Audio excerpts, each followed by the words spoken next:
Olá, alunos! Aqui nós vamos falar sobre a fotossíntese e respiração celular. Mas vamos retomar algumas ideias sobre a origem da vida na Terra, né? Para que a gente possa compreender a evolução do mecanismo de obtenção de energia. Partindo da hipótese heterotrófica, aquela que defende que os primeiros organismos a serem formados no planeta eram aqueles capazes, que não apresentavam a capacidade de produzir energia, mas tinham que consumir a energia disponível no ambiente, né? Ou seja, os organismos fermentadores, tá? Como um resultado, como consequência do aumento da população desses seres vivos, teve um aumento da concentração do gás carbônico na atmosfera. Aqueles seres vivos que eram capazes de utilizar esse gás carbônico na presença de luz solar para produzir moléculas orgânicas, né? Ou seja, aqueles seres vivos que realizam fotossíntese apresentaram maior vantagem nesse ambiente, né? Pois ocorreu com o aumento da população de organismos fermentadores, consumidores de glicose no ambiente, começou a faltar essa substância no ambiente, certo? Então, aqueles que realizavam fotossíntese tinham maior vantagem. Só que com o aumento da população de organismos fotossintéticos, começou a aumentar a concentração de gás oxigênio na atmosfera. E esse gás, ele é muito oxidativo. Aqueles seres que não conseguiam sobreviver nesse ambiente acabavam morrendo. Aqueles que conseguiam sobreviver nesse ambiente e utilizar esse oxigênio para quebrar a glicose obtida através do alimento tinham maiores vantagens de sobreviver. Então, aqueles seres que conseguiam realizar a respiração celular tinham maior vantagem nesse novo ambiente, tá? Aqui nós vamos comentar sobre a fotossíntese, né? Os organismos que conseguem realizar esse processo, né, como as plantas, as algas e as cianobactérias, eles são dotados de uma organela chamada de cloroplasto. No interior do cloroplasto, nós podemos observar nessa imagem de microscopia a presença de clorofila, né? O cloroplasto, né? O que é o cloroplasto? O cloroplasto ele é uma organela localizada no interior das células, certo? Das células vegetais, vamos dizer assim, tá? Ele funciona como se fosse uma usina, né? Que manipula a energia, né? Ela absorve energia solar, sintetizando então matéria orgânica, né? A partir do dióxido de carbono e a água retirada do ambiente. E no final desse processo tem a liberação de oxigênio, tá bom?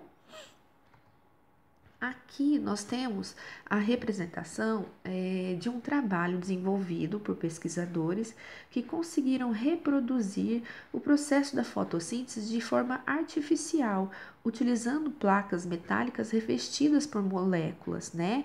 Então, na presença de luz, eles conseguiram decompor moléculas de água, né? Ou seja, quebrar moléculas de água com a facilitação de catalisadores, né? De aceleradores de reação, onde eles produziram hidrogênio e oxigênio a partir da água e da luz.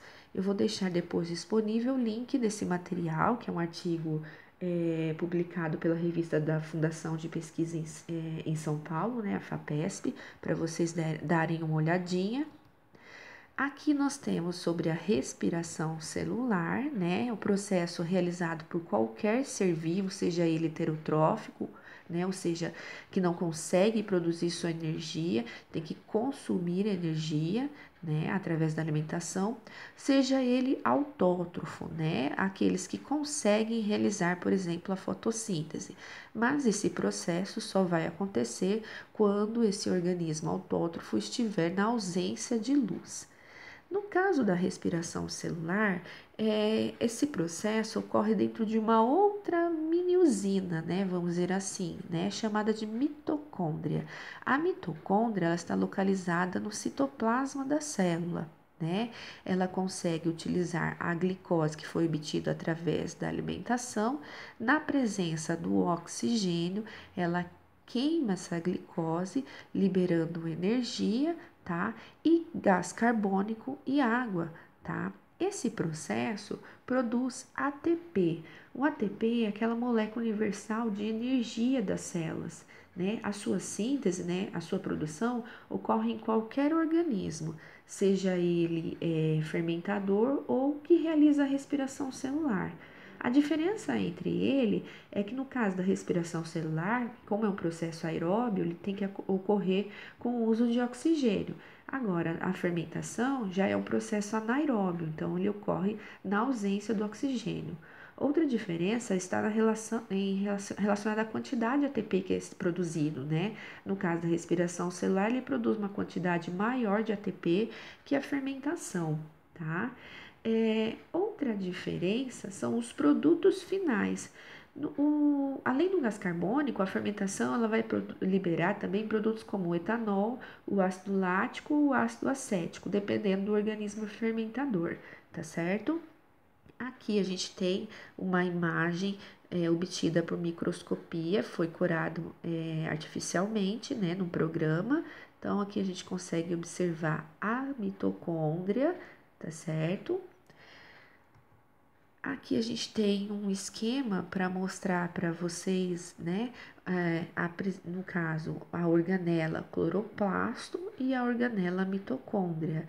Cloroplasto a gente só vai encontrar em seres que realizam fotossíntese, né? Então, na presença de luz solar, ele acaba utilizando o gás carbônico disponível no ambiente e a água para produzir uma molécula orgânica que nós chamamos de glicose e liberação de gás oxigênio para a atmosfera.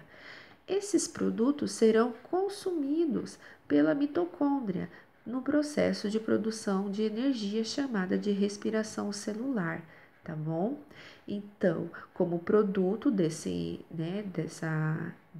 respiração celular, nós temos a consequente liberação de gás carbônico e água, que é utilizada no processo da fotossíntese no cloroplasto. Aqui nós temos para ilustrar a equação, duas equações químicas, né? A da respiração celular e da fotossíntese. Percebam que para cada molécula de glicose é consumida uma molécula de gás carbônico, que na mitocôndria é convertido em energia, liberando uma molécula de gás carbônico e uma de água. Já no processo da fotossíntese, nós temos, né, para a produção de uma molécula de glicose, o consumo, né, a absorção de uma molécula de gás carbônico e uma de água, tá? E no final do processo, a liberação de uma molécula de gás oxigênio para cada glicose produzida.